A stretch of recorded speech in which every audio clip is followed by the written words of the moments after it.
Ya, pelatih timnas Indonesia Sinteyong juga telah menentukan nama-nama juru gedor yang akan menjadi senjata utama dalam membongkar lini pertahanan Palestina dan Argentina di FIFA Matchday pada periode Juni 2023.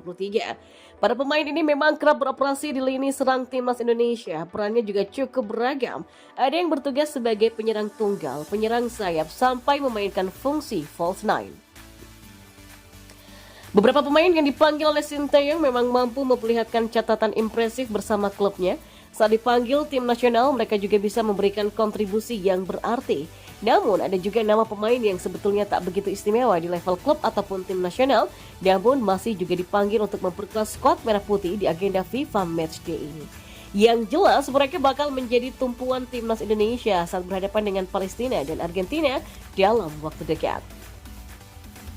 Ya, setelah harus absen cukup lama karena cedera, Dimas Derajat akhirnya bisa kembali bermain bersama timnas Indonesia. Penyerang Persikabo 1973 ini sempat absen ketika skuad Garuda bertanding di Piala AFF 2022 lalu. Momen comeback-nya juga tercipta ketika anak asuh Sinteyong menantang Burundi pada FIFA Matchday untuk periode 2023 di bulan Maret kemarin. Ketika itu dia belum banyak bermain karena hanya sekali tampil.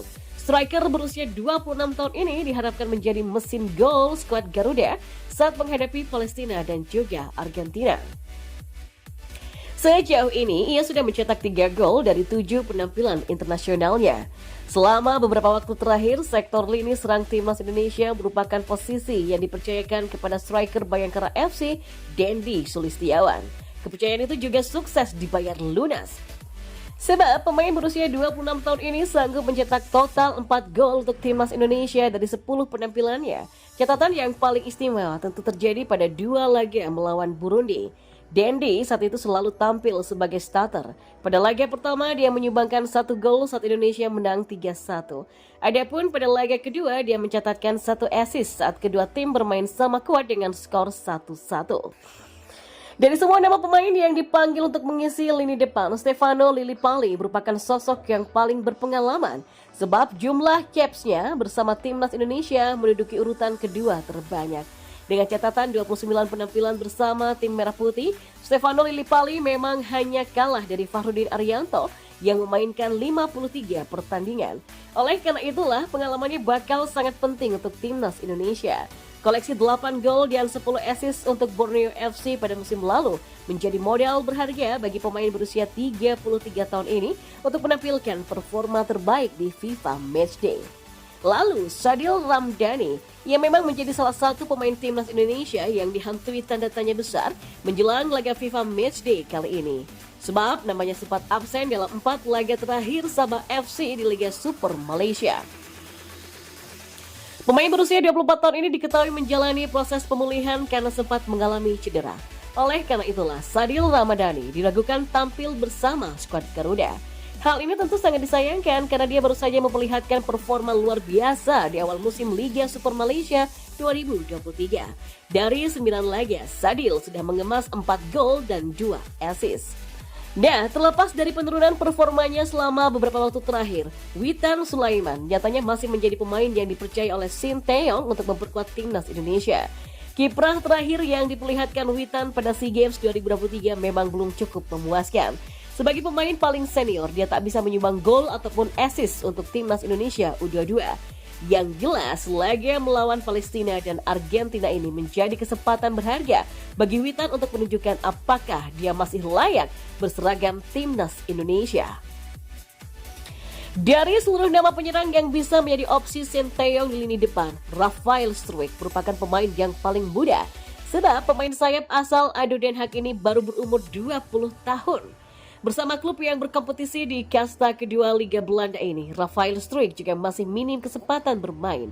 Pada musim lalu dia hanya tampil 2 kali dengan total durasi selama 11 menit saja.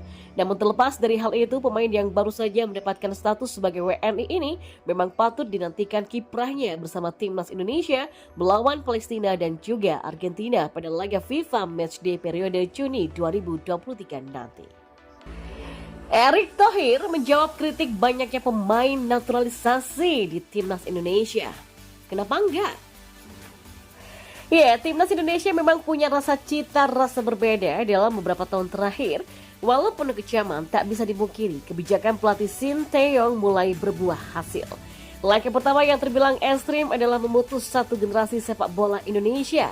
Nama besar macam Andri Tani Adiasa hingga Bayu Pradana tak lagi dilibatkan. Nah, seperti belum puas merombak wajah timnas Indonesia menjadi lebih segar, yang melakukan cara lain. Naturalisasi pemain keturunan dijadikan cara yang instan untuk menguatkan fondasi yang telah terbentuk. Ini telah ditunjukkan dalam pemanggilan pemain terakhir timnas Indonesia untuk FIFA Matchday pada Juni nanti. Dari 26 pemain terdapat 8 nama yang merupakan pemain keturunan. Netizen pun mulai mempersoalkan hal tersebut. Namun, Ketua PSSI Erick Thohir punya jawabannya. Pria yang juga menjabat sebagai Menteri BUMN ini menilai tak ada salahnya dengan makin banyaknya pemain keturunan di timnas Indonesia. Menurutnya ini merupakan langkah yang jitu untuk membangun kebesaran tim Garuda di pentas internasional asal dilakukan dengan cara yang tepat. Oh, itu kombinasi generasi emas timnas yang muda dan tentu para pemain diaspora yang percaya sepak bola Indonesia bangkit. Jadi boleh nggak? Oh boleh. Kami kombinasikan kekuatan terbaik kita, ungkap Erick Thohir. Nah, pria berusia 53 tahun itu juga berharap timnas Indonesia tidak menganggap santai dua laga terdekat. Mendapatkan hasil positif di FIFA Matchday bakal semakin meningkatkan kepercayaan diri mereka. Ya, tim Merah Putih dijadwalkan melakukan dua laga uji coba di pertengahan Juni mendatang. Setelah menghadapi Palestina pada 14 Juni, 5 hari berselang, McLeod dan kawan-kawan bakal menghadapi jawara dunia yaitu Argentina. Kemarin melawan Burundi, main 2 game, sekali menang, sekali seri. Habis ini lawan Palestina dan Argentina. Ya tentu saya yakin mereka akan kasih yang terbaik. Nggak pandang bulu, tandas Erick Thohir.